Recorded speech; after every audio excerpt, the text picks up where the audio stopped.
Cette cheminée de l'ancienne brasserie du Nain d'Alsace nous rappelle la grande histoire des brasseries saint-quentinoises.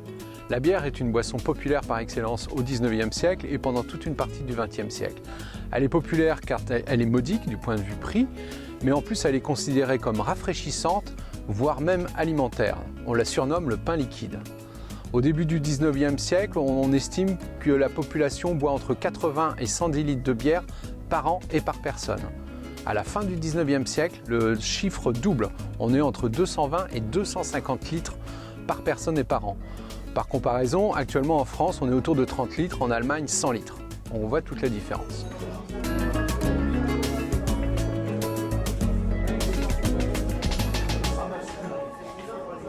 Cette consommation peut surprendre, mais il faut bien penser qu'au XIXe siècle, la qualité de l'eau pour la consommation courante est de très mauvaise qualité. Les puits publics, les puits privés et même la station de pompage qui fournit de l'eau depuis 1872 au Grenard fournit une eau de très piètre qualité en raison des rejets urbains, les fosses septiques et choses comme ça. Donc l'intérêt de la bière, c'est qu'on fait bouillir de l'eau avec du malt et par cette opération, on assainit l'eau. La bière devient une boisson presque hygiénique.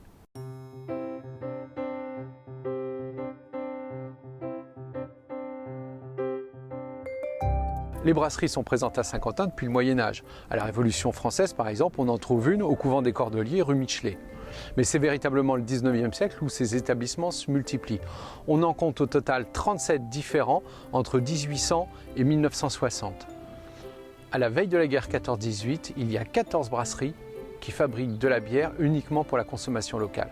La brasserie de l'Espérance, par exemple, qui est absorbée par sa voisine, la brasserie de la Pomme Rouge, fondée en 1848 et qui fonctionne jusque dans les années 60.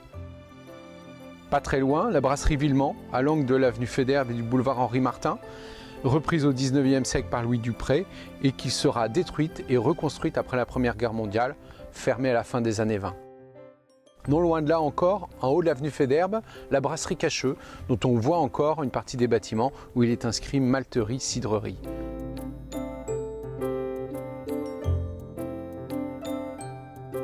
Boulevard Gambetta, à l'angle de la rue Michelet, la brasserie Grosso, stoppée en 1914.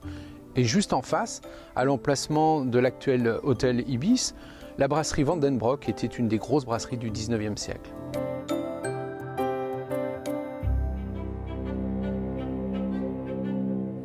La brasserie du Nain d'Alsace, là où nous sommes, avec la cheminée juste derrière moi, qui s'appelait au départ la Grande Brasserie Coopérative de Saint-Quentin, qui deviendra par la suite Brasserie du Nain d'Alsace, pour donner une image de qualité à la brasserie. Ce sera la dernière à fonctionner à Saint-Quentin puisqu'elle ferme ses portes en 1979.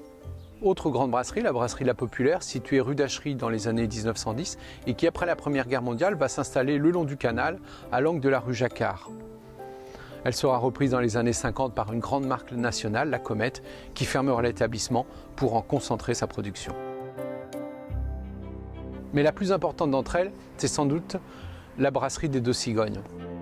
À l'issue de la Première Guerre mondiale, 9 des 14 brasseries qui existaient avant la guerre décident de se rassembler et de se fédérer pour créer une grande entreprise, la brasserie des Deux Cigognes. L'établissement va être construit à la sortie de la ville de Saint-Quentin, rue de la Fère. C'est véritablement la brasserie la plus moderne, la plus contemporaine de Saint-Quentin, qui ressemble beaucoup à ses sœurs du Nord-Pas-de-Calais.